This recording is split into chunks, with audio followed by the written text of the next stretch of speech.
Alrighty, we are getting all set up here. Madelaine and I are super excited to have you joining us. So yeah, we're going to be talking about the full moon in Pisces on September 10th. Hang on one second. I've got an echo coming from the other side. Hold on one second. Excited to have you joining. Okay, there we go. Sorry about that. The live stream was connecting in. Okay, so yes, full moon in Pisces on September 10th at 5:58 a.m. Eastern. And so Madelaine and I are super excited. My name is Amalia. We're super excited that you're here joining us to talk about this moon. Madelaine, hi, thanks everybody. For being here, as always. Yeah, hi everyone. Glad you're here. We're excited to talk about this shifting energies constantly, so everyone's in awareness of it.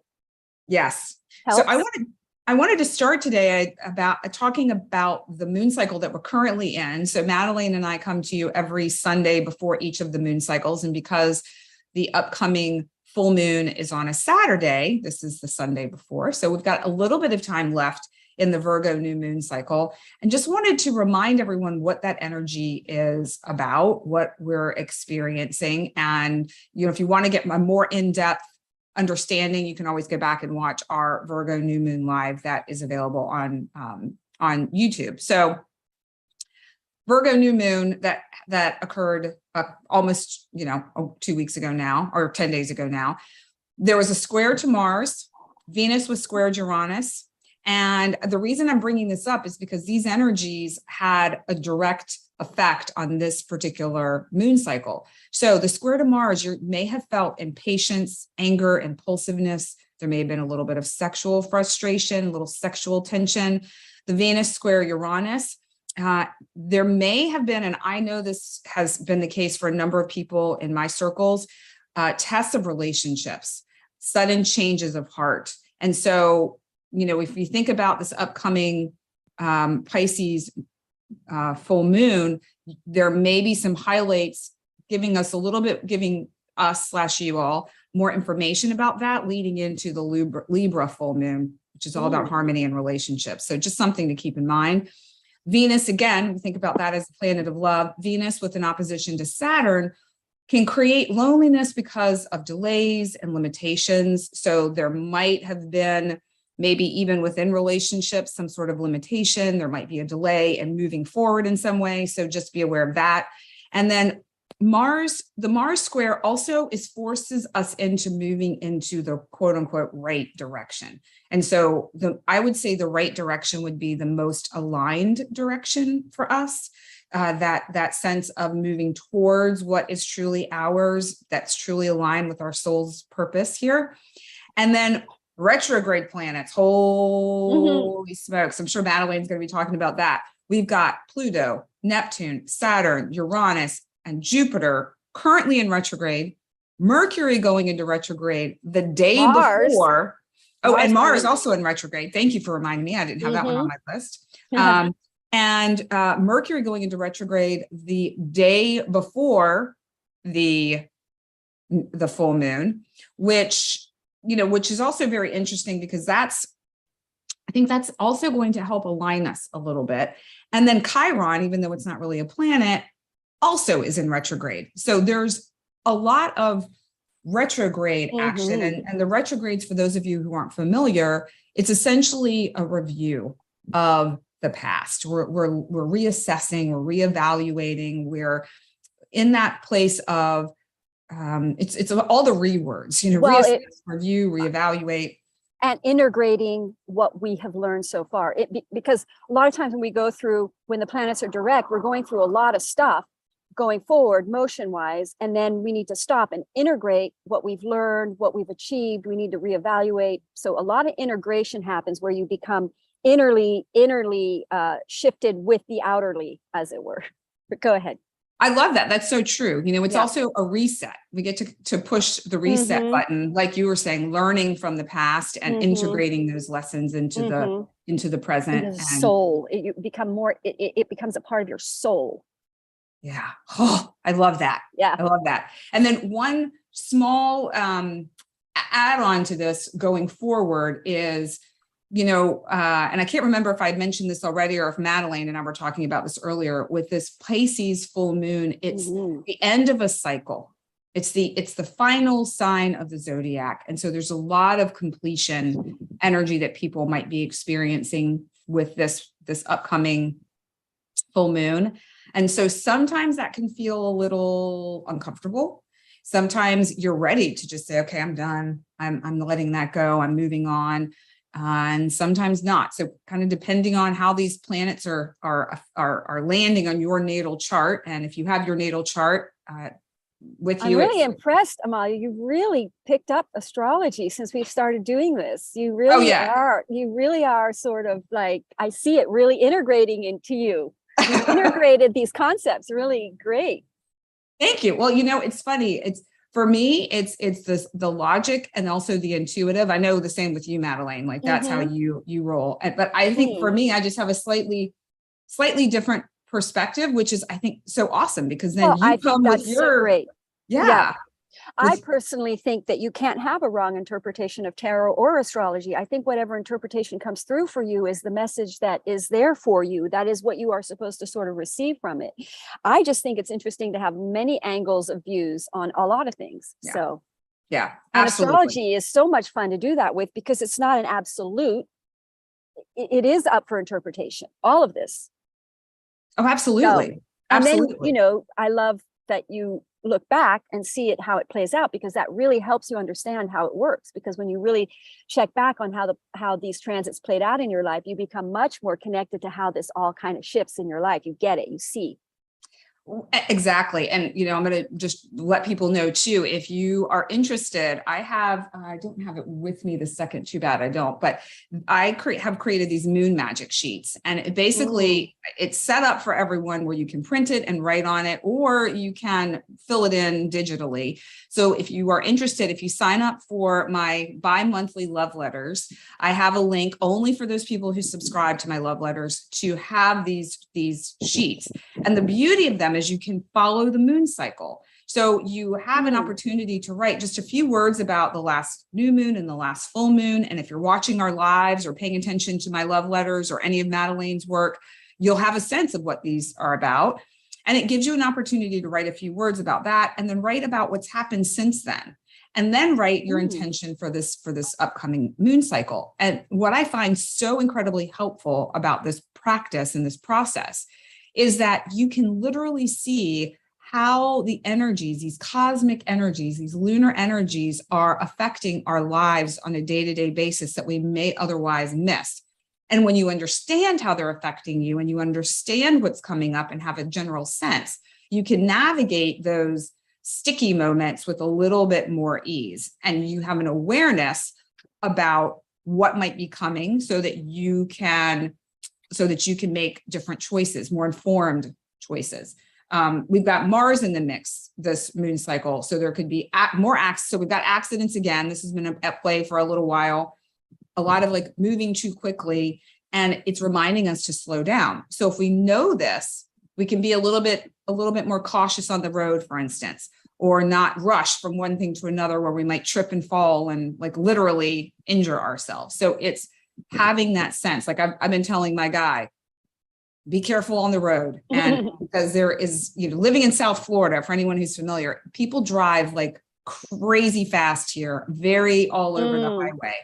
And I've seen so many accidents. We tried to go to dinner on Friday night. There were 5 accidents on a stretch of about 3/4 of a mile.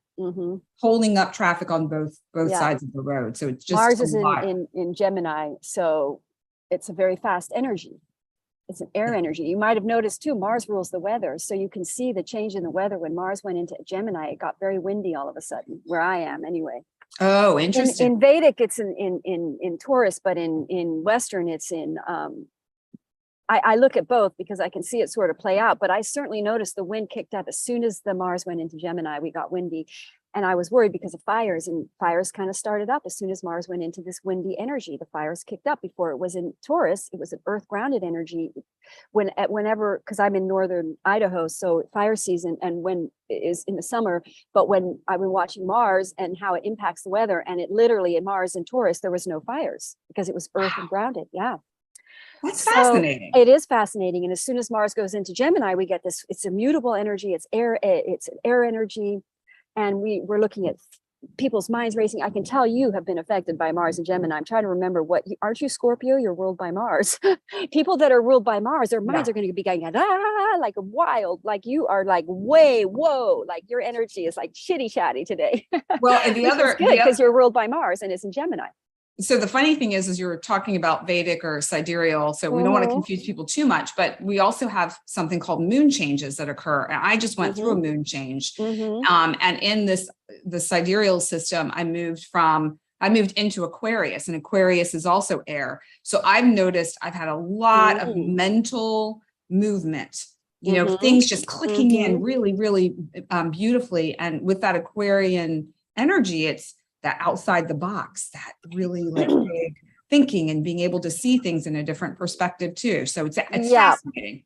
Well, and going back on what I said, it's not that astrology is an ancient science. You can get it wrong. There is right and wrong in astrology. It's a science. It's a sort of a fixed thing in a way, but you can have it's a fixed thing that there's room for various interpretations. But right now with this, which is sort of interesting because we're in a mutable energy right now with these Mars being in a mutable sign. We have Libra. Well, Libra is not an immutable sign; it's in a cardinal sign, but it's rules Mercury. It rules Gemini. So we're really in a very rapid, mentally charged ideas thinking time, and a very important thing to. Sorry, I'm sort of jumping in. Are we ready for this? No, go. Yeah. No, yeah. awesome. So we and the other big impact that we're having right now, which is very important, is that we have Aries, Jupiter in Aries opposing Mercury in Libra. Mercury is at about 6 degrees Libra on this new moon, full moon in Pisces, or maybe up as far as 8. But and then don't forget, we're going to go retrograde soon with Mercury. So we've got Jupiter in retrograde. So all this for a long time here, and I don't know exactly how long, we got at least a couple months, because Jupiter is going to go direct, I think, in October, and so does Saturn. So we've got these retrograde oppositions of Jupiter and Mercury. And again, this is a very mental energy, Libra, air energy. Well, it's a cardinal sign, but there's air energy in the cardinal.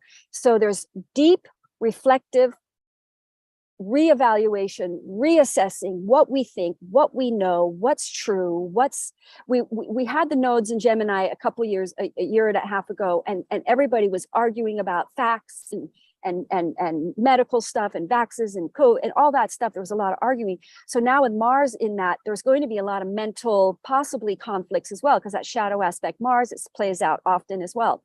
But the important thing is that Jupiter, because this full moon is ruled by Jupiter and Neptune, and we have Jupiter opposing Mercury. So what we think we know, what we is going to be is shaken up. We're changing our minds Mercury is a mutable energy, which means it changes, it shifts and changes. It's not solid. It's supposed to be mutable. We're supposed to change our minds. The mind energy is not supposed to be fixed. It's supposed to adapt. It's adaptive energy. So when we get these Jupiter opposing, we're adapting to our calling, but there's ideas, information, and it involves relationships. So it's a very good chance a lot of people, obviously we'll get into where it all falls in your chart, but there's a reevaluation of the purpose, what you really want to do, what's because we're in retrograde, so we're internalizing these energies. What is right? Jupiter, wherever it falls in your chart, is ruling this full moon. So we're integrating, we're reevaluating a soulful redirect in alignment with the soul and what's true, what's real, and that's going to align us when it comes into direct into the true path. But we got to figure figure that out right now, and we're all figuring it out. And when we've got that Mars for 6-7 months in Gemini, you're going to want a project. You're figuring out what to do with yourself and your mission and your destiny, and how to really align it the right way. Collectively, we're all doing this. We're all sitting there going, okay, how do I start again? This Virgo new moon was like initiating things. And by the way, this full moon will reveal the work you've done from that other new moon. So whatever went on during that new moon, whatever crisis, whatever thing that did need to be ended, there was that Mars square, which usually indicates ending something, separating. There was a resolve around that issue coming into this full moon, revealing a subconscious state within you that needs to sort of be reckoned with, which means purged, because at the end of that cycle that you were talking about, because Pisces is the end of that cycle, it's that purifying. Virgo is the purifier, and Pisces is the purger. So it's like you go in, yeah, and then you start in Aries. Why we've got Jupiter in Aries right now, where we're launching our calling, our true purpose is a new cycle. It's a new beginning with that. So we're purging, we're coming to reckoning with our subconscious, with our lower density, fear-based ways of operating. And we're reevaluating that, reintegrating our calling to integrate with our truth. Like, I'm definitely going through that, no doubt about it, because my Jupiter happens to be in Aries at exactest degree. So I'm having a direct Mercury opposition, and I'm literally not going on my media all day, all weekend. I'm just staying off media and meditating and aligning with how it is I want to reinitiate my path forward in my work. Because it's happening in my 10th and 4th. Yeah, go ahead. I love how you describe that, about Virgo is the purifier, Pisces is the purger, and Jupiter in Aries is launching you into your calling and purpose. So when you break it down like that, it's so simple. It's so clear. I mean, it may not feel super easy, but it might actually feel super great. Yeah, this full moon could be better than you think, because you have learned a lesson in that Virgo moon. Higher consciousness you are, the more aware you are of your, how can we say it, attachment, because like Pisces is releasing, that is the opposite of Virgo. So Virgo is like that earth energy, where I want to say shadow aspect. Virgo would be sort of critical, illness, health issues, you know, is a big part of that. So you're, and I certainly have waken up to, I went a little bit on a relapse on my, I quit sugar, and I ate sugar, and it gave me a headache instantly. So it's like, wow. Anyway, so that Virgo clarifying new moon, showing you what you karmic, because Virgo and Pisces is very karmic. This is extremely karmic. And where do you throw yourself under the bus? Not value yourself. And then what is the subconscious purpose for that? Is Pisces. Pisces is the higher quantum field, the unreal, the highest dimension, the most connected to source. So in this full moon, you become very connected to your conscious, the level of consciousness that you're operating in. And you become aware of the fear-based, Virgo-based reasons for throwing yourself into negative karma cycles, because this is clearing your karma. This is absolutely clearing a last bit of karma. And I can see that in almost everyone that I read for. We're really clearing a layer of karma, because that cycle goes up, right? So the 12 signs, so we start at Aries and it goes all the way up to Pisces is the 12th. So we're going it's like a spiral up, and we're constantly clearing karma. And then we get Aries again, and then we either create new karma, or we're creating less and less karma every time we do that cycle. We've learned to create less karma in the new cycle. So we're really clearing up a karmic wrap up, purging, coming into reckoning of some sort, of something, depending on what house it falls in, that then enables you to initiate with more confidence, more boldly. The Aries energy and your Jupiter, when that Jupiter goes direct, you feel it, you're in line with your action energy. You've got Mars, you've got your teeth into something that you're really interested in, a project that's filling your cup, that's Jupiterian in retrograde, which means it fills your soul.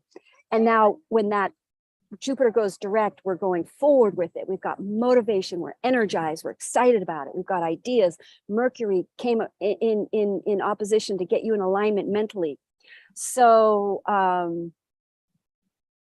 new beginnings after this. And then we've got that Libra new moon, like you were talking about. And we've got the eclipses coming up in that Taurus Scorpio thing, which is right on the nodes. So, you know, that's going to this readjustment with this opposition, which is not necessarily a balance going on. It's really to become more, shall we say, less one way and more the other. It's like we're finding, I guess you could say a balance, but really what you're finding is what you need more of in the opposite. So Mercury, Libra, you need maybe more working with other people or in relationships. So we'll get into that in the 12th house if this falls in your relationships axis, but you're becoming more balanced in your mentality and your ideas. There's some more harmony in your concepts.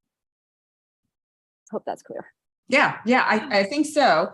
I wanted to touch on relationships for just a second for those who have a little bit of background about astrology, because something really jumped out when you talked about relationships when it comes to where your Jupiter falls. So what I noticed is for both myself and my guide, we both have Jupiter in Sagittarius, different degrees. You know, I'm at 29 and he's at 6, but still it's a similar flavor with that Jupiterian and Sagittarian energy. So how would you what word am I looking for here? Interpret the fact that you have two people that are in partnership. Their Jupiter is in the same house, and you know, I'm actually pretty close to galactic center even. So that's a big energy. So how would you interpret that for people in relationships when they might have their Jupiter in the same sign? Well, Jupiter ruled full moon is your Pisces house. So let's just think what house that covers for you. What is your Pisces house? Well, for him, it's his ascendant. Oh, that's right. So yours Pisces. What's your ascendant? Scorpio. Pisces. What is that? Your 6th house or 8th? I get dyslexic with that. Hold on. I'm finding it. It is the 8th. 8th. So you've got Scorpio. Sorry, go back. What's in your 8th house? I just dropped my thought space. What was in your 8th house? 8th house is Pisces. Pisces. Okay. Yep. Full moon in Pisces. Wow. In your 8th house. It's very possible you become aware of some sort of financial opportunity or outside investment, or your spouse hits a lot of money, or you hit money, or there's some kind of a financial debt paid off, or a way to do that. That now with your Jupiter, because your Jupiter is ruled by Jupiter. So your Sagittarius house is. So my Sag house is the second house. Okay, finances. Yeah. There you go. You've got that activation 8th and 2nd house. So you're looking at your resources versus other people's resources. So something really good, because don't forget, Jupiter ruled full moons are awesome. You know, just by the fact that it's ruled by Jupiter is going to be nice. It's going to be good. Something good is going to happen. So we have, trying to think if Mars trines Mercury. Mars may even be trining Mercury right now as we speak. Actually, I think it is. So we've got, with that full moon being ruled by Jupiter, and your Jupiter is in your 2nd house of financing, we see you stepping forward, possibly getting some kind of funding, external funding or loan, or a house refinance. Somehow some finances are opened up that then enable you to invest or become more grounded in your own resources. So in other words, some kind of an external financial, I want to say windfall, and it doesn't necessarily mean as millions of dollars, but it's a benefic opening of the finances through outside resources that then stabilizes and makes your ability to use your own resources better. As an example, and I know this is not your story, somebody gets money that they can buy a farm, and then they can farm the land, and then they make money out of farming the land. So some sort of external resource comes in that enables you to go forward on your Jupiterian mission, because your Jupiterian mission involves the 2nd house. So and it involves your own, and wherever Jupiter is where your luck and money is. So it's a good luck money one for you. I would say good luck and money for you. Which I'm happy to hear. And I feel like that kind of is lining up with some things that are at play, when it comes to a home. Yes. Finding that right thing, and that could translate into a potential business opportunity and some other things. So that makes sense. And you also want to take advantage of any opportunity. That's why it's so great to know your astrology and to know where your houses are being activated, because whatever risk you take in your 8th house is going to be benefic, because it's a Jupiter ruled situation. Ooh, so you're going, this is what we call risk taking, educated risk taking, what do they call it? Like knowledgeable risk taking. So you can take, that's what astrology helps you do, is to take risks, and they're safe, because the 8th Jupiter in your 8th house, good luck, take a risk. 8th house is also about risk taking. It's death and rebirth. So this would be a transformative full moon. This will transform your financial situation, zero doubt about it. I am looking forward to that. In good luck, because you have your Jupiter in the lucky sign of Sagittarius. So that's good luck. Here's another interesting tidbit to that. So then my guy has his, he's ruled by his ascendant. What degree is his ascendant? What degree do you know? This is a 17 degree, by the way, everybody, 17 degrees Pisces, which is right on my son's ascendant. He's 17. He's 27. So, if that's a pretty big orb. Hey, no, that's coming up to his Saturn return. Oh, yes. Yeah. So this is pivotal for him. And plus he's Pisces ruled. And don't forget, Neptune right now is in the sign of Pisces. So Neptune is about, I think, at 26 degrees. And this full moon is at 17 degrees. So we're looking at about a 10-degree difference here, but it's still pretty impactful on his ascendant to have this, I'm sorry, what degree his ascendant? You said 20 something? 27. Yeah. So, oh, wow. So he's going to have Pluto trining it too, I think. Wow. So this could be a financial windfall for him. This is very good. This is a good full moon for him. The other aspect of this is that it's in his 10th house. Sag is his 10th house in his natal chart. Yeah. I think that the windfall comes through him. Or through your property. It's possible. I'd have to look at your full chart. But there's it's right on his ascendant. So something is going to come into fruition for him. Yeah. That could be what opens things up for the both of you. That puts you both on your joint mission, because you have co-mission. Most divine relationships are co-mission. That's the purpose of the union. Yeah. And Jupiter is your calling. So we really are becoming clear as to what that is. So it's so fascinating. And the reason I brought this up is because I was curious for myself and I wanted to get your interpretation, but I also feel like there are plenty of couples out there who are here for a bigger mission or purpose than they maybe realize. And to be able to see how, if they look at their chart and they look at their partner's chart and they see the degrees, and you don't even necessarily have to understand all of these different parts of it. But if you notice that you both have, your Jupiter and Sag, immediately, like, wait a second, something is important there, Yeah, because you have a big age difference in your relationship, but despite that, you've got this alignment and the synastry. And that's what's so amazing when I pull synastry charts. It's like, wow, you can see like anyone was born like 5 minutes difference. A lot of these conjunctions, especially on your cardinal points, would be off. It's just like, wow, they're so destined. There's so much destiny at play. There is, which is so fascinating. Yeah. Sorry, go ahead. I mean, it's magic. You realize how magical life really is. So yes, we are literally starting our missions with these divine relationships. Most people are people are lining their relationships with their joint missions. I see it everywhere. I'm seeing it a lot. And that's why you're seeing a lot of divine partnerships come into union with this Aries Libra access. You're getting, that's a strong relationship. Libra is relationships. So Aries is the self. And it's usually missions involve other people. You have two energies at play coming together. You got your feminine and your masculine energies coming together in that, bringing expansion forward for the world. Yeah. So And that's, I get the piece of this that I think is so cool is that if you are currently in a relationship mhm. and you feel there's something more to it that you can't quite put your finger on, but you just can sense it, absolutely reach out to Madelaine or myself. Sure. Madelaine looks at the astrology. I do too, from a slightly different perspective. And so both are super valuable for you to Mhm. understand. Yeah, But you can tell in your chart what your mission is. yeah, Absolutely. I know what mine is. Although at the same time, you've got some sort of mental, the chart shows your mission and shows you, but then you've got your own mental sort of barriers about your own opinion or what you think. That's yeah, going to be not upset in a negative way, but reevaluated,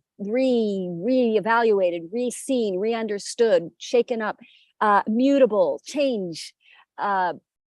So we're limited in our minds, but these astrology transits are opening us up in ways that our mind was not able to fully see. And yeah. you know, that's what the full moon does, is it illuminates the higher conscious, the higher realm, the unconscious, the super conscious, the quantum field, where we get downloads, we get that clarity of that quantum, the higher reason, the higher calling, the higher direction. And then the Virgo comes in and you implement it. You put it into practical, applicable ways that help people, that serves. Like Einstein did, he believes in the imagination being more important than the intelligence, because the imagination it's the 12th house, it's Pisces, connected to the quantum field of the unknown that makes you more known. You then receive a higher knowing as to what is happening. That makes sense. So and then you turn it into a reality. You bring it into reality through your actions. We are the connector of the quantum field and the reality. So I can't remember what Einstein's quote was, but that related to imagination. But the essence of it is that, you know, there's another saying, if you can dream it, it's already there. Mm-hmm, you know, mm-hmm, just mm-hmm. do it, because it's been created. Mm-hmm. And imagination is the same way.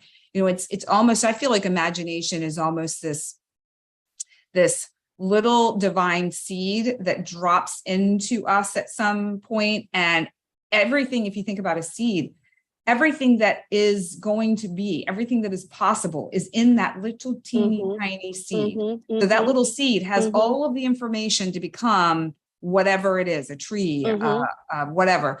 So if you think about imagination the same way, you know, if you get quiet and still enough to allow your imagination to That's that Virgo run energy. free. That's right. That was the Virgo point, the hermit, the Virgo, exactly.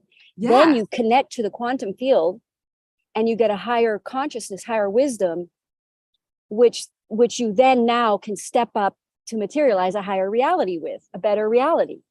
So the imagination is the thing to tune into in this full moon. You're going to get that clarity, but it could be misty too, because that Neptune in there, but you're going to go into that misty unknown realm and pull out what you can turn into reality with. So that quantum field, of accessing the quantum field, is what we're all really sort of being called to do, because when you access that quantum field, you've given the higher guidance, the higher download that you then are sent to materialize. So we're joining those two worlds in this full moon, because we had that Virgo, which is Earth, beginning, quantum field, clearing because you see, now the thing about the quantum field and accessing the Piscean realm, the higher dimensions, is you got to exit the mind. You can't be in mind space. You got to get out of mind. So what happens when we open up to the quantum field is we erase the down, or the old mind mentality, which has to be mutable, changed. So it's the limitation in our mind that the Pisces wants us to break out of. Well, I think the beauty of Mercury going into retrograde the day before this full moon is that it's going to encourage us to center ourselves, because we're the mental is not going to be that super warp ahead speed. And it's, you know, Madelaine always talks, you know, you talk about that loosening of the grip of things, finger by finger.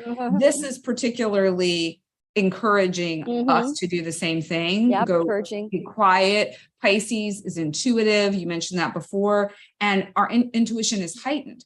So if we can settle into that place, like you said, it might be a little bit hazy, but our heart will know. Our mind may be not sure, but our heart will know. So if you can go into your heart, trust the messages that you get and set an intention from there, I have a feeling you are likely going to naturally align yourself exactly where you need to. Yeah. The upcoming cycle. And the Virgo in tarot is the Hermit card, and that is so important to do. And the 12th house in Pisces again is a introspective, it's the internal world, it's your soul. So this full moon is to access your soul, to become, the quantum field is really your soul, your higher self. So yes, hermiting, going introspective, especially with these retrograde planets. We've got Jupiter and Saturn there, which is your calling. When Jupiter and Saturn are retrograde together, it's like, whoa, you know, Saturn, whatever house Saturn follows anyone in their chart, you're stuck, you're trapped. You got yourself into a situation out of fear that you're going to be released from as soon as Saturn goes direct. Everybody can be happy to know that. Wherever Aquarius covers your chart, you'll be liberated. Thank you, Jesus. And Jupiter is going to tell you where you're going to, what's real, what is the real thing that Saturn you got into because of Saturn that wasn't real. And it's hard to explain, but you made a choice to get into something that got you stuck. We're learning the psychological reasons for that. We're learning that we're clearing that fear base that caused us to choose a situation that got us stuck. We're then going to alleviate that stuck situation, and then Jupiter is going to show us the true way to go that we motivated us, that got us stuck. So we're going to get out of a stuck situation and go the right way. That will not be stuck. That will be expansive. I love it. I love it. So let's jump into Aries and let's see what we've got going on here. All right, let's do that. Let me go in and check my chart. I'm going to not rush, but get through it pretty quick here, because I've got bars, but not tons of energy. Other that, or if we get more deep into it, I have to go inside and plug in. All right. So Aries, Taurus, second house, Gemini, third house. Wow, you've got Mars that you're going to be busy thinking, mind racing, busy mind. Virgo is in your sixth house. Pisces is your 12th house, soul. Talk about soul. Plus you've got Jupiter and you've got your relationship houses. Aries are going to reevaluate their relationships, get in line with their true relationships. That is right for them.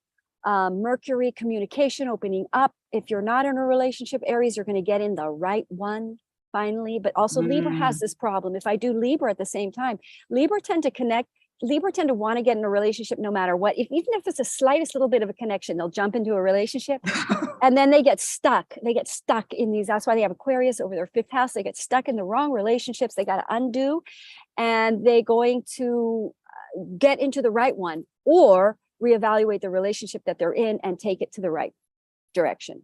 But mission involved. But Aries, this is the Jupiter, Mercury is in your first and seventh houses. So you're really, really, really evaluating relationships and your mission involved with them. And you're doing what's really right for you. You're not following your Libra, because Aries has Libra over their seventh house. So they might also get into relationships just kind of because it feels somewhat like they can get into relationships pretty quickly and get out of them pretty quickly. So in this, with retrograde Jupiter on your ascendant, you're going, no, I got to stop doing that. I got to get into the right relationship that I have a mission that I'm going to line up with my mission with. All right. Got it. And nice. This Pisces thingy moon is going to come in and show you, because Pisces is over your, Pisces is over your 12th house. So you're connecting with your soul direction, your true soul, what your soul is. And Jupiter retrograde, that's like double things, double on your true inner direction source rather than externalized. Okay. Love it. Taurus. So you guys are going through a lot of shifts and changes. You've got that double conjunction in your house there, in your first house. So I mean, moving, relationships changing. You've got the eclipses coming in your first and seventh houses in October, November. Libra in your sixth. So that puts Aries in your 12th retrograde. Again, similar message. This is going to be similar kind of for everybody, but with Aries, Jupiter in retrograde in your 12th house, really reevaluating where actually also the 12th house can be moving or traveling. So really ending and resolving, because it's at the end of this cycle for you in your 12th house. So you're reevaluating where you want to really initiate your whole life. You could move completely, change everything about your life, Taurus. Everything is going to change. Wow. Yeah, I mean, I just don't even know where to begin with Taurus. There's so much going on for that. And Scorpio in your 7th house with these eclipses. I mean, basically, Taurus, you guys need to get readings done and check your astrology charts, because your lives are completely radically changing. So very radically. All right, we'll be talking, Madelaine. Yep, yep. And Gemini, Mars in your 1st house during all of this. And then we've got Libra. Don't forget Libra, Mercury is Venus ruled. So we are really looking at relationships, financing relationships. In your 5th house, Libra, Mercury, relationship, communication about relationships from the past. So don't forget Mercury is in retrograde. People from the past coming back. Same with Aries, by the way. And then we've got Scorpio in your 6th house, but we want to look at Pisces, 10th house, Gemini, career. Nice. Full moon in your career house. So you're looking at lining up, and Gemini have been going through this because they've got Taurus in their 12th house. They are really realigning with a truer, higher calling. Pisces over your 10th house means your soul is here to evolve into a more spiritual, because Gemini is across from Sagittarius. Sagittarius is Jupiter, is Pisces as well. So Gemini is information, knowledge. It's that duality between information and higher knowledge.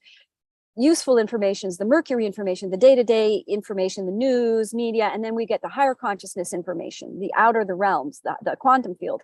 So there's a sort of a partnering of these two forces going on, and Gemini stepping more into a quantum field of the purpose of their Gemini energies, kind of putting both of these energies together. So it's kind of like taking that Gemini information and taking it to the higher realms, the higher quantum field.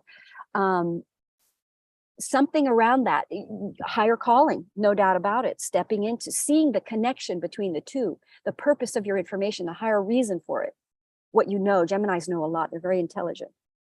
But what is the spiritual reason for your intelligence? It's not just about information and knowledge. There's a bigger purpose for it.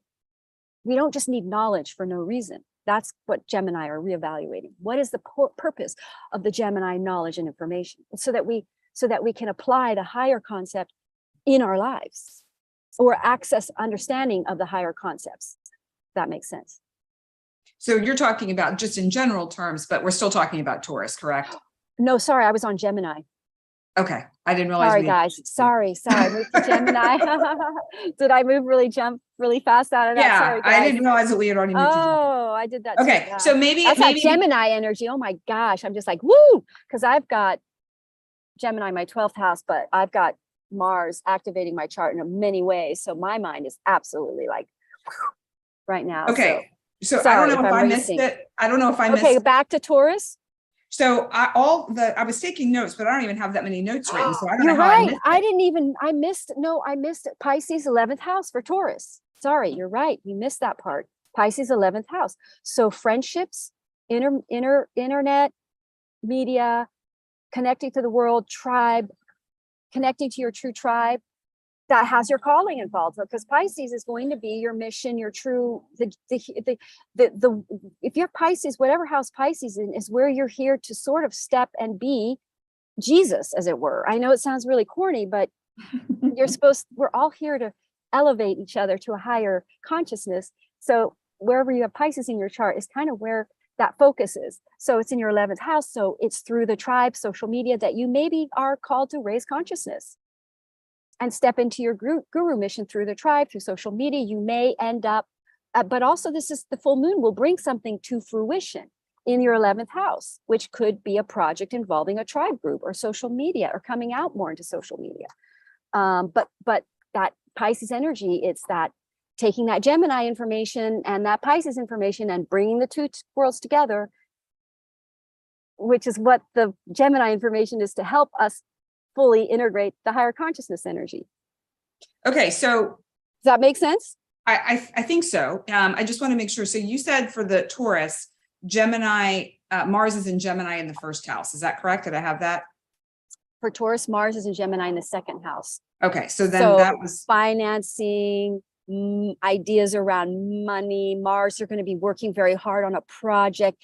The more you get involved in a project with Mars and Gemini, writing, learning, depending on what house it's in. I'm sorry. What did I say that for? Gemini, depending what house your other planets are in is what I'm trying to say. But Gemini in your second house, Mars being there for 6 or 7 months, you're going to be working hard over a financial project that earns money, income that is higher guided by your 11th house. So inspired by something happening in your 11th house, your tribes. Okay, got it. Great. So hang on, I thought there was something else I wanted to ask you too about this.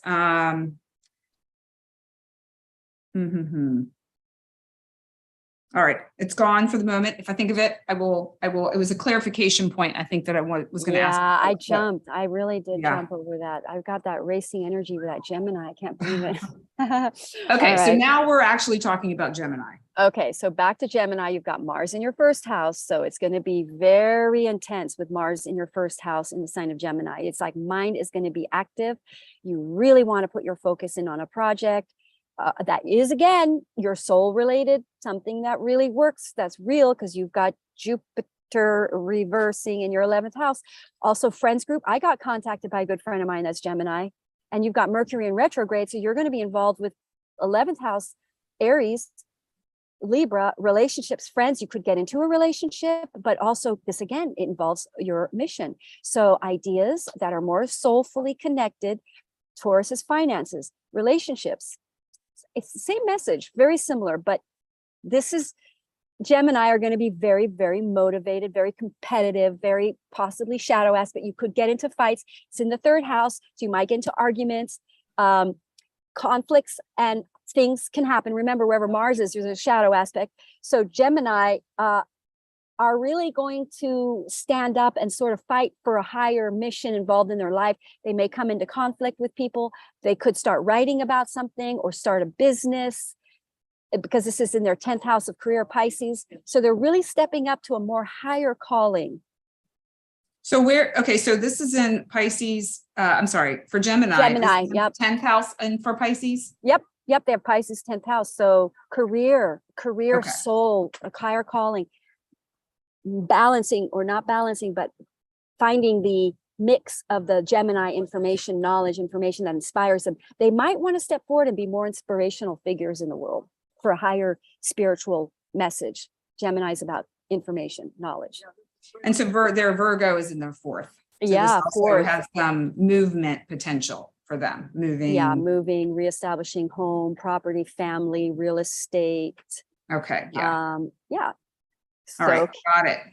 Cancer, yay for Cancer, because you guys have Pisces in the 9th house, so you're probably traveling or learning or starting courses.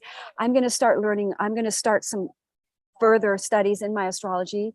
I'm Cancer rising, and I'm also traveling starting in October when all the planets start going direct. I've got travel plans. So a lot of Cancers have traveling plans in their agenda.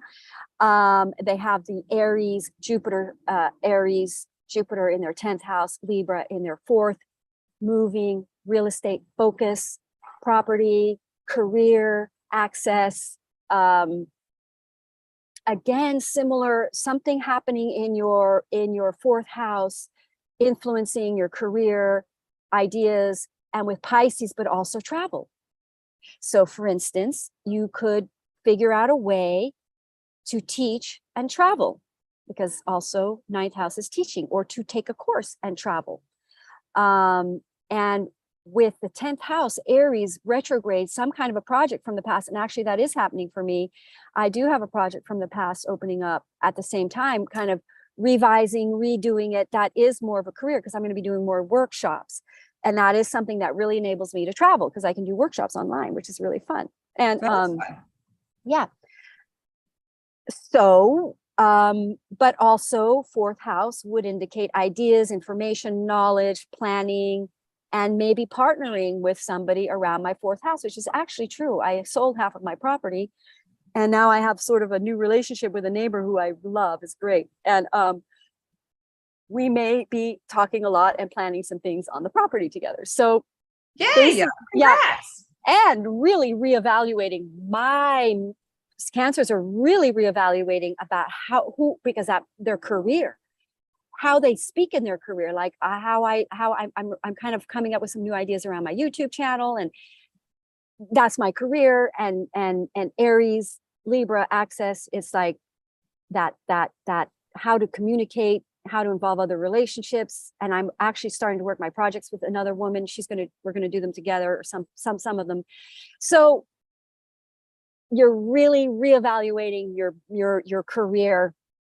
Bottom line, make it really simple, and possibly going to school to advance yourself when you become really connected. That's what I'm doing. I'm really hermiting right now, really connecting to how it is I want to advance my career, and what is it that I need to learn, or what kind of accreditations or what kind of certifications do I need to take that new forward path. And by the way, when Aries goes direct, there's a confidence, because one, you see what that is, you have clarity, and you know what you need to learn. I mean, this is going to be great when these planets go direct. You're going to feel grounded. You're going to feel in alignment. You're going to feel like you're actually going somewhere.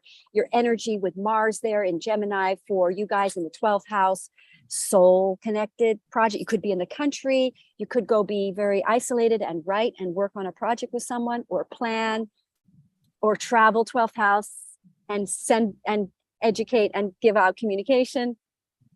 So Wow.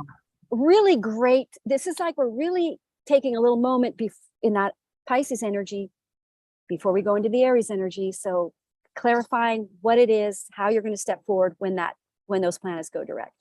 Nice. Love it, Madelaine. All right, Leo, woohoo, you have Venus in your chart right now. Virgo, your second house, finances, work. So this new moon would have brought potential for work and money, income, new beginnings. And then we've got Pisces in your 8th house. Again, that opening up to a income, externalized income from some source.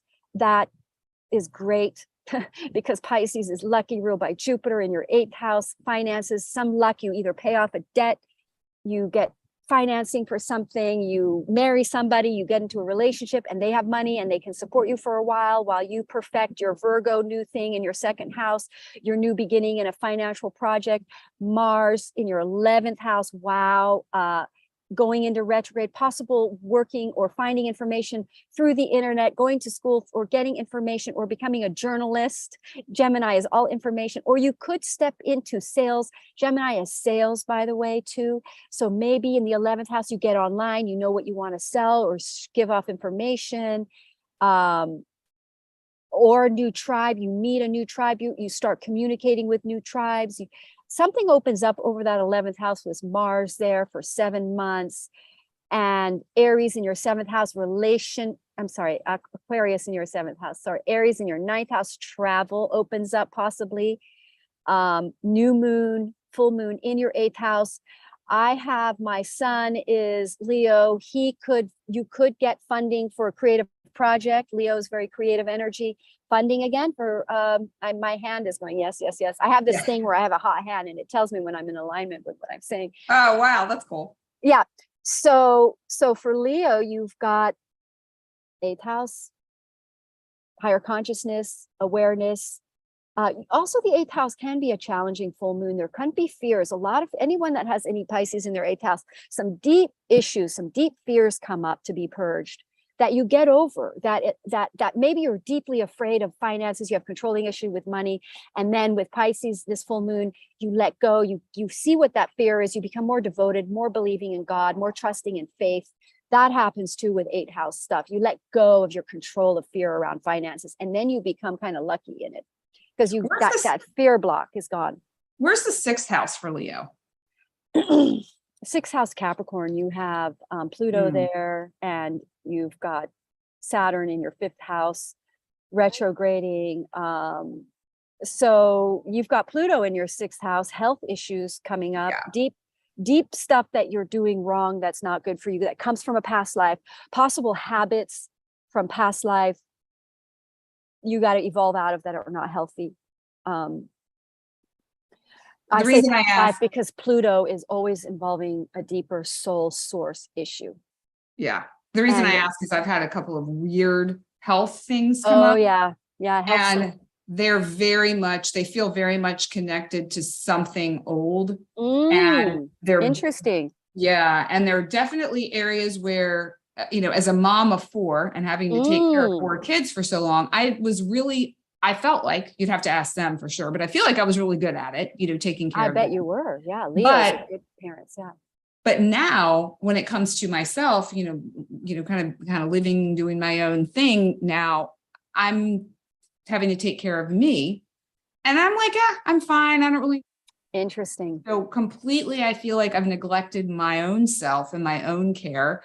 And so now it's showing up in these very odd things. Yeah, And your sixth house is activated. Health stuff comes up for me every time, especially even if something's opposing it and opposing at Cancer. So whenever you have anything in Cancer, you're probably going to get health triggered.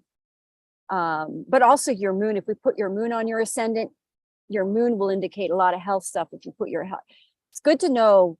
Like because I've got my sixth house on my, I forget, is it my moon Pisces? Why? I have health stuff, and I've had health active issues come up. A headache came back, and I started eating sugar again. So the other thing about Pisces is it's the addiction. The shadow aspect of Pisces is addiction, escapism. So your addictions might come flaring up. You may have relapse in your addiction, especially if you've got that sixth house activation. And it's almost like flares up just for you to see. No, you cannot just think like you can go back and eat lots of ice cream again. Doesn't work. I have the best ice cream store in my neighborhood here in the world. And I know about ice cream because I grew up in Italy. So I know how good ice cream is. I know. I fight it all the time and I wait for that. I can't relax till it's closed. No, I'm kidding. It's not that bad. But the other day I said, you know what? I'm going to go get one of those ice creams. Why not? And it's like literally the next day I had a headache. It was like dairy and sugar is not good for me. Oh no. So anyway, so I saw the addiction and I had activation in my Uranus in my fourth house. It makes me really nervous. And so I thought, I'll just go get an ice cream and that calm my nerves down. But it's like, no, go meditate, go sit on the rock by the lake instead. So I guess here's where I wouldn't say I get tripped up, but I wonder about this, is that, we're here to live this human experience and to enjoy life. And so we're not meant to deprive ourselves of things. So it's interesting how when it comes to things like ice cream or maybe a glass of wine, or maybe you decide you want to splurge and have that, that pasta with the rich sauce or whatever, I guess my whole thing, I get tripped up in my head about, well then, okay, yes, if you have a physical response to it and your body isn't enjoying that, then obviously no. But for other people, it's just like they feel like they're a bad person if they do certain things, or they feel like it could be a slippery slope if they do certain things. But it's finding that balance, that place where you can enjoy life and enjoy those earthly pleasures and also still be in balance with the bigger picture. Yes. Well, the truth of the matter is the sixth house is the habit. It's your day-to-day. It's what you do on a daily basis that determines your health and your success. So it's about work. It's about day-to-day. So what it tells you is that, okay, so yeah, you go have an ice cream. It's not going to hurt you, but you're not eating enough protein, or you're not, there's something on a day-to-day basis you're not doing right. And Virgo wants you to see that, because when you're on your mission and you're going forward and you're in alignment, you got to be healthy and you got to be doing the right things. You got to live more of a pure life. Virgo is pure. So you're going to fragment your power in this planet if you don't do day-to-day good things for yourself, because you got to do good to you. You got to take care of yourself. Virgo is about taking care of the self. So it's going to reveal. So yeah, maybe I can eat ice cream if I really up on my protein or something, Right. Okay. Yeah, that makes sense, Madelaine. I get that. Thank you for that. Sure. All right. So let's talk about Virgo. Funnily enough, let's talk about Virgo. Virgo had this new moon on your ascendant. Tough time for Virgos. That was a challenging Virgo moon. I knew a lot of Virgos who went through a lot of hard time on that. This is going to be better for you. You will understand. You will get a deeper understanding, soul connecting, higher consciousness reveal of the fear-based reckoning of your fear-based results of karma that you created and that came up in the last new moon, that you now become consciously educated around. You know better now. You've learned, and you now have a higher consciousness understanding around that. And you've evolved. The astrology is evolving us into higher beings. And so now you become more enlightened around that rough time. And you're going to shift, Virgo, into your quantum trust, the quantum field, unless you go into more escapism, in which case you run away from the lesson and you don't learn it and you escape and you just find escapism. But if you are ready to take the lesson forward and expand, you then see a more connected consciousness from that lesson. And you have Aries in your 8th house and Libra in your 2nd. So financial relationships, work, possibly funding, possible. I know it's possible you get in, you do, when Jupiter goes direct, you either get out of debt, you find a way out of debt, you understand your calling more. So you step into something, you can get outside resources, better luck with that. What else can we like? Gemini in your 10th house. Wow, busy. Virgos are going to be busy. You're going to have, well, we've got the sun in your house right now. So you guys are busy. This Gemini Mars, people are going to be busy. This is a busy period. What house is this, Madelaine? Virgo have Pisces in the 7th. So the relationship missions coming in, higher consciousness relationships to your better relationship. Or you escape into a relationship.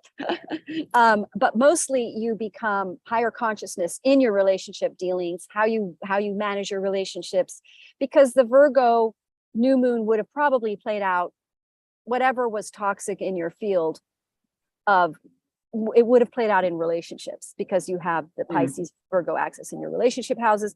So now there's a clearing, there's a reckoning of your ways in relationships. You're becoming more higher consciousness about your relationships. You've learned something big in this new moon, and you now become more confident in yourself because you've learned this lesson that kind of gets you in problems. It causes problems for you. You've cleared that up now, and you're free to kind of expand and go into a higher consciousness motive for your relationships.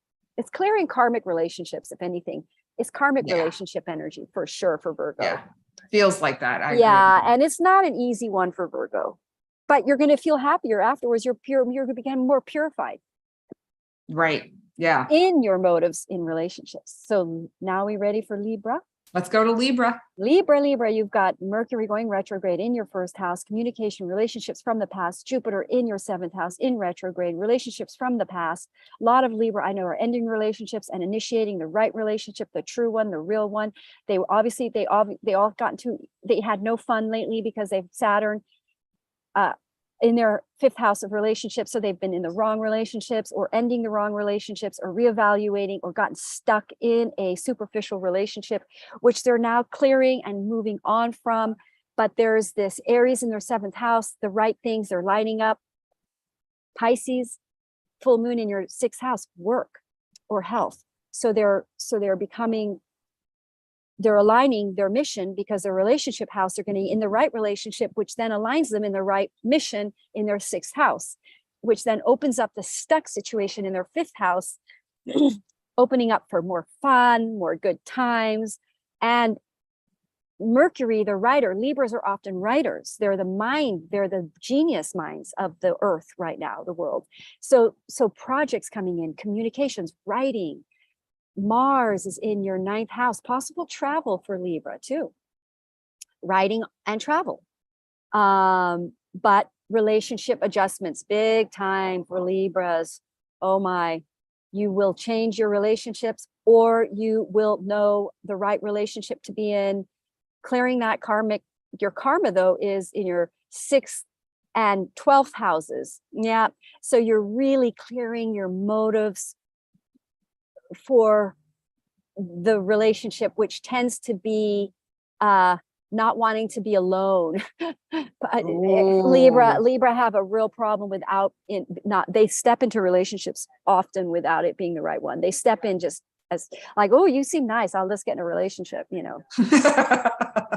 that for like without even knowing them. I was going to say that typically would not work out super well. Usually doesn't. That's why they get into a lot of relationships that don't work out. But then they discover, with Jupiter in retrograde in your 7th house, the soul relationship, they integrate what the right one is. Yeah. That comes with fun, that brings fun. The real relationship brings fun in your life. The wrong relationship blocks the fun in your life. You know, Libra, if you're in the right relationship, are you having fun? Is it just effortlessly a good time? If not, you're going to change that relationship. You have to have fun in your relationships, Libra. Libra are very dependent on something in the relationship giving them life. Now, I'm not saying that's bad or codependent. It probably sounds a little codependent, but Libra need the relationship. It's designed that you get in a relationship and you fulfilled through a relationship. You're completed. You're already complete, but the relationship brings you an element in your life that you are very serious around. Yeah. So it's a co-creative partnership in a way. Yeah. Yeah. And creative writing involved, because the 5th house is creativity. I think Libras are going to have a much better time. They're going to get the right relationships. They're going to be in aligned with their purpose, which involves writing. Most Libra. Nice. All right, let's talk about Scorpio, because I think they're the Pisces moon in their 5th. Yeah, Pisces full moon. Okay, well, 5th house of relationships. So your true higher consciousness, real soul relationship, or you're escaping and getting involved in the wrong relationship as an escape addiction, sexual addiction, relationship type houses, superficial, or you become awakened to your motive for relationships and you now pull out and you become more devotional. Scorpio tends to be a death and rebirth life, where you live part of your life in shadow aspect and then you live you have ascension in Scorpio. So you're going to have an ascended experience if you're in your consciousness, if you're in higher consciousness energy, which means you seeking a higher truth that is outside of your understanding. And yes, that is beyond your capacity. You want to expand your understanding. So with Pisces in your 5th house, it's possible creative writing projects. Mars is in your 8th house, funding to do that with. But higher consciousness, a truer, more devoted relationship coming in. Taurus, you're going to have eclipses in your house. So you're ending relationships. There's going to be Scorpio, you guys have these eclipses. You've got the nodes there in your 7th and 1st houses. Scorpio's life's radically changing, like Taurus, relationships ending, then becoming more connected, understanding a spiritual lesson around what got you in, why you're choosing sexually based relationships or escapist based situations. And you're going to become more grounded in a connected, shall we say, higher reason for being, a spiritual reason. This is the thing I keep missing the word on, spiritual reason for it, not material reason. We're talking about the spiritual versus the material with Pisces, Virgo. So we're stepping into everyone, wherever Pisces is, you're stepping into the spiritual calling of that house. So your spiritual mate. You've learned your lesson, Scorpio. You've had so much going on in your relationship access. Do you feel like because of the 11th house being a part of the story, do you feel like, based on what you just said, that's going to relate to tribes, to friends, groups? Yeah, what about the internet connection? You probably ended a tribes group, a friends group, a group of friends you made, or a tribe group that you tried to be perfect for. You threw yourself under the bus to hold on to. You thought they were important. You're probably going to let that go. And then you've got your Pisces in your 5th house. You're probably making new friendships, new relationships. And then you're going to, and new friends group involving Virgo mission in your 11th house. So transformational between your 5th and 11th. So higher, you're going to get less thrown under the bus. You're going to come into your real tribe, not throwing yourself under the bus, and being of more service with that service motive, rather than security, rather than friends you're trying to be perfect for. You're now involved in a tribe group, higher consciousness, that you then become more a service to. You motivate more of service. You have awakening to your higher calling, higher consciousness, and you align with a group, a new beginning in your 11th house, a new group, new tribe, that you can really have a higher, that are right, that you can be of true service for and bring higher consciousness to. Does that make sense? It does. I love what you said. It's service versus security. Mm-hmm. Yes. So really, I think that sums that up so nicely. Yeah. And spiritual, don't forget, we have a spiritual motivation rather than the material, because the material is security, and the ethereal we don't trust. So in the Pisces, you purge that fear-based non-trust. And you become We're all purging. All right, so Sag, let's see what Sagittarius, you got going on. Yeah, Sagittarius, we have Pisces. You're ruled by Jupiter. So Pisces rules your 4th house and your 1st house. So, well, we're moving, new ideas, I know Sagittarians that are moving. A lot of them will be moving. You have clarity to know where to move. What is your higher consciousness environment, life, inhabitation or living situation or family. You could get into a family. You could, but again, we're lining up with our spiritual. I know a Sagittarius who is finally moving somewhere, and I do think it's more their spiritual location. I do think it's where they want to retire. It's Pisces. It's like going into the country, going away, going somewhere, moving into a more country, spiritually harmonic place for you that your soul wants more.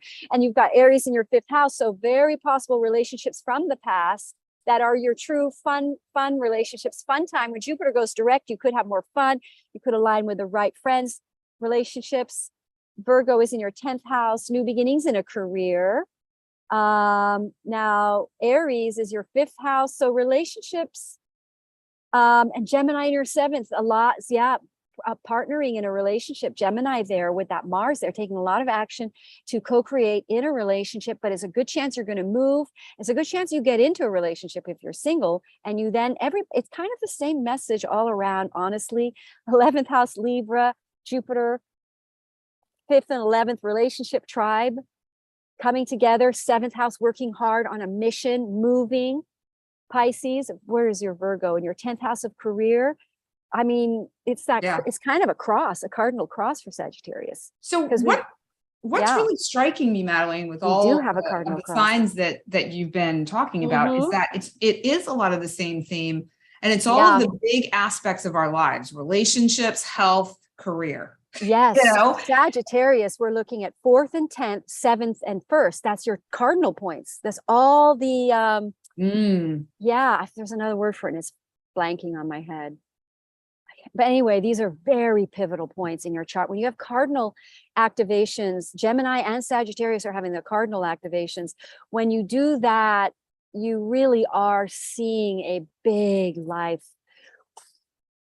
pivot, like a seasonal change. Like, you know, when we go from season, it's like all of a sudden we're warm. Like right now, it's kind of warm. And then as soon as that September 21st comes in, boom, it's chilly. It's like, boom, it's like cardinal changes. The season changes, a big shift.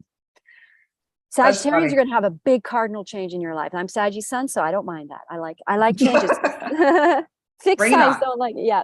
All right, Capricorn. I've got a red bar, but we're hanging in there. Capricorn. We've got Aries in your 4th. Again, it's similar to Cancer.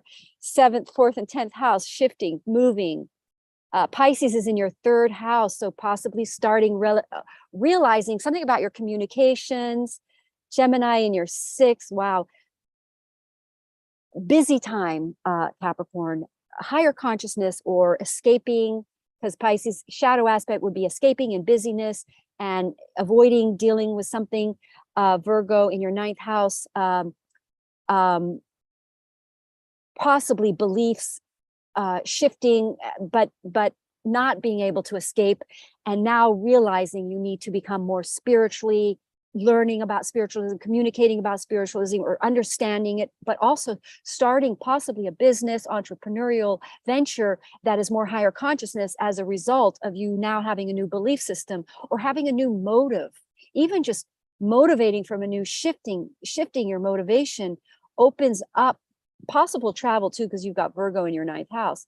So higher consciousness, not trying to be so perfect, and kind of having a shift into a more spiritual, shall we say, understanding of, I mean, talk about Virgo, Pisces axis, 3rd and 9th. I mean, Jupiter is the 9th house. Mercury is the 3rd house. So that's really active for Capricorns, really waking up to a new belief, and then it becoming more of a maybe knowledge. Maybe you really do go into an education and start to open up your education to learn more. And but also you could start a business that's higher consciousness. Like you could start an eco business that sells, maybe you decide to sell guitar picks that are bamboo made.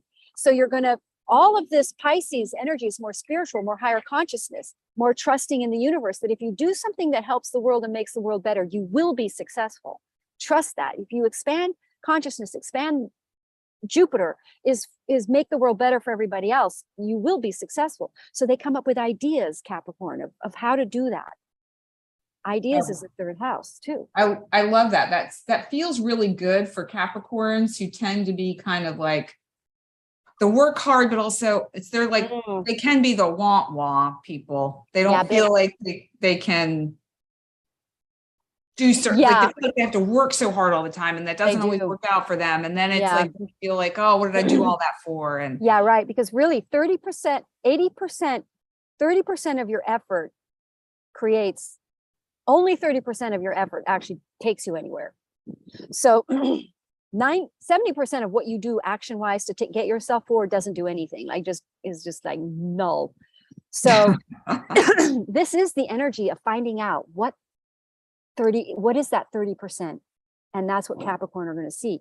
So because Capricorns can also be too material and not ethereal. So they're really making that shift to more spiritual, that 30%. When you go into your Pisces higher consciousness and you go to the realm of the quantum field, you become aware of what that 30% action is that will take you somewhere.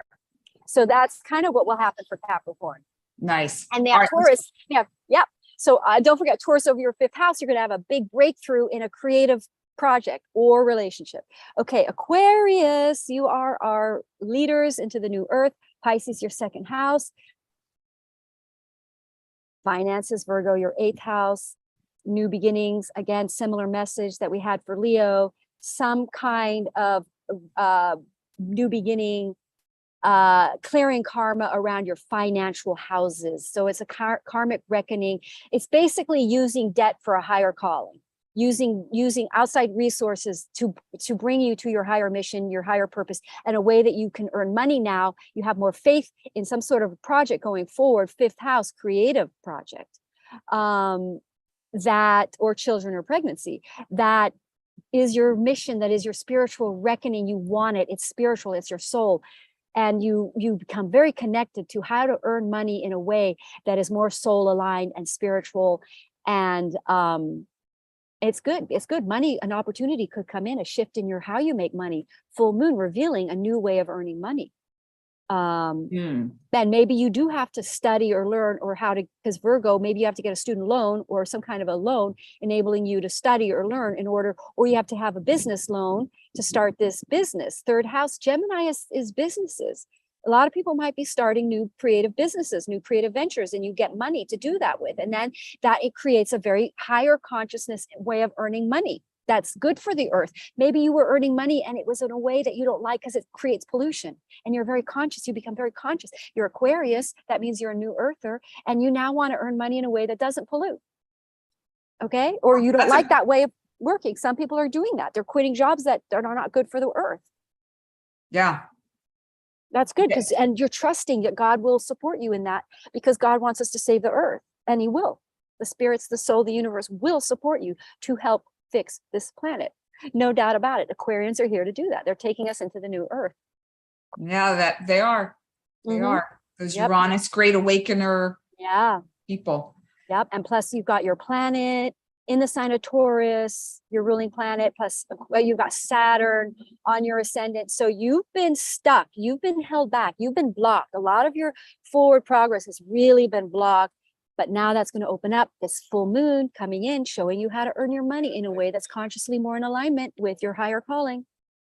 Yay, I love it. Yep. Woohoo, we're out. We're on Pisces, and Still got power on my computer. Okay, let's see Woohoo! if we can get it in. Pisces, wowie, Maui, you guys. Full moon, my sun, ascendant on his direct. Beautiful, fantastic opportunities coming in. Pisces, you've struggled a long time. You've been clearing. Pisces really are, if you're here as Pisces, you really are reckoning your souls, some deep soul fear that you're going to overcome. And then we get the Ashwini thing in Vedic, where you come out of that gate and you're ready to really take yourself on a new cycle. You're going to reignite this because you've got Aries in your second house. You're fresh, you're ready. You've got a relationship axis going on with that Virgo thing, new beginnings and projects with your relationship. You've gotten over yourself. Pisces are not so self-centered because Pisces are so sensitive. They pick everybody's energies up. They sense it all. And it tends to make them slightly self-involved and self-absorbed. And so, it's like not negative. You kind of are supposed to be, if you come as Pisces, you're here to understand a deeper self. And you're going to kind of get that. You're going to see it. And you're going to see that your oversensitivity holds you, and you're just going to get over it. I'm just not going to think about that. That's exactly what you have to do, Pisces. Just don't think about what everybody else is going through. Pisces can tell a lot of negative stories. They get a little bit dark in their headspace. And it's that 12th house stuff. It's that purging, becoming conscious of the darkness so that you can then release it and get it out of you and start again in that new cycle. Aries, you're purifying that. So Pisces are really purifying well, they've got Virgo in their 7th house, so they hide a little bit behind relationships.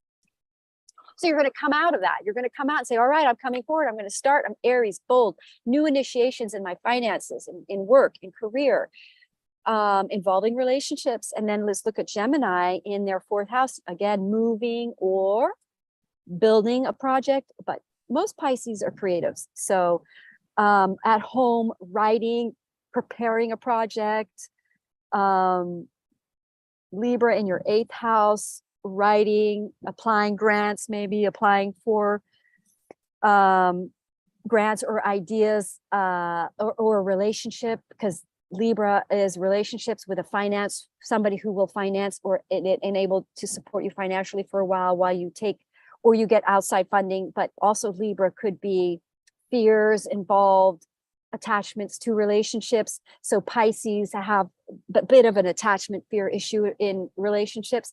I see a beautiful bird flying right in front of me. Interesting. Oh, I know. nice. It's just like, so it's almost like liberating out of that, like being free from that fear-based attachment to finances, because that's going to activate your 8th house. So fears around money coming in, but you're going to get liberated because that Jupiter Mercury dynamic in your 8th and 2nd is going to liberate you financially, new beginnings in a way that's clear. You probably pay off a debt.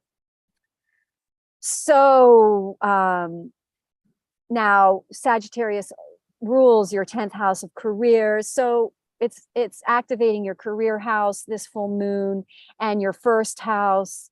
Yeah, and money, and again, relationships, because we have Virgo in your 7th house. So it's kind of like everybody's relationships and mission are all coming together, and we're aligning with, when you're in your mission, you're not in your own individual idea of what your mission is. You now are going to have to sort of bounce off of another person what that mission is, and that really helps because Libra energy comes in so that you are outside of your head. You are with another person. It's not just you, because as individuals we're very limited when we're in our mind mental space. So it's almost like bouncing off of other people. That's exactly what I'm doing. I'm bouncing my workshop. We're coming up with ideas. And that other person that I'm doing workshops with, they're very much altering the destiny of the workshop in an alternative way than I may have thought. But I like that because my mind is limited. Yeah. So I'm open to it. You want to be open-minded in these energies. You want to be very open-minded with Gemini. You want to expand our minds, open up, learn things, study, get new accreditations, get certified. Find more knowledge that deepens your higher understanding. It's for 6 months, we're all elevating our consciousness so that we can then guide our actions in alignment with a new consciousness. And with the North nodes involved, we're we're going to be forced. That's what happens in these eclipses. They tilt your destiny. So we're lining up consciously to become aware of what that new choice is going to be, that new eclipse. It's sort of like prepares you in advance for the change. And you're going to be ready for it. You're going to have the tools and the knowledge and the information of who you are going to be in this change and how you're going to step forward as a person that was divinely created on this planet to help move us into the age of Aquarius, to help move humanity forward to a higher place, a higher reality, better reality. That's what we're here to do. That's what astrology wants us to be, is that connector of the cosmos and the reality. We're that in-between part. We're the materializers. So Pisces' full moon wants us to reach for a higher reality, a better one for all of us.